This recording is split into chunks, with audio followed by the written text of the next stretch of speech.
نہیں پوچھوں گا۔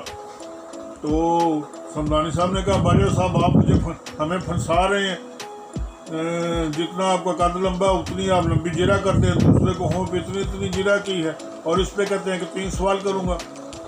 تو آپ نے کہا نہیں، میں 3 سوال سے زیادہ نہیں کروں گا، اور ہو سکتا ہے 3 سوال سے پہلے میری بات بن جائے۔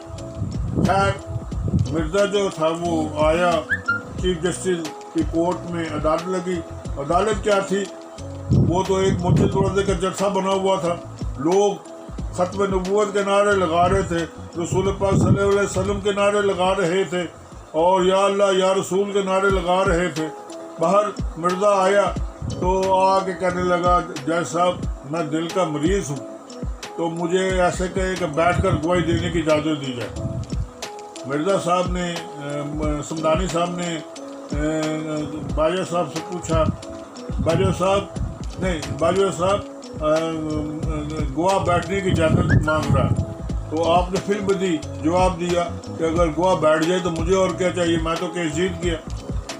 تو یقین جانیے اس قدر ادھر نعرے بازی ہوئی اس بات پہ، اور لوگوں نے واہ واہ کے نعرے لگائے اور رسول پاک صلی اللہ علیہ وسلم کی شان میں نعرے بلند کیے۔ خیر مرزا آ گیا کٹہرے میں، تو آپ نے کہا کہ دیکھیں مرزا صاحب بات یہ ہے کہ ہمارے ایمان کے مطابق جو ہیں وہ رسول پاک صلی اللہ علیہ وسلم کے آخری نبی ہیں اور نبوت ان پہ ختم ہو گئی ہے۔ تو آپ کا کہنا ہے کہ نہیں، نبوت جاری و ساری ہے، اور اگر جو بندہ نبوت کا اعلان کرے اور وہ دوسرا بندہ اس پہ ایمان نہ لائے مسلمان، تو وہ ان کی زبان میں کوئی نازیبہ سا لفظ تھا وہ ہوگا۔ مرزا نے کہا ہاں جی۔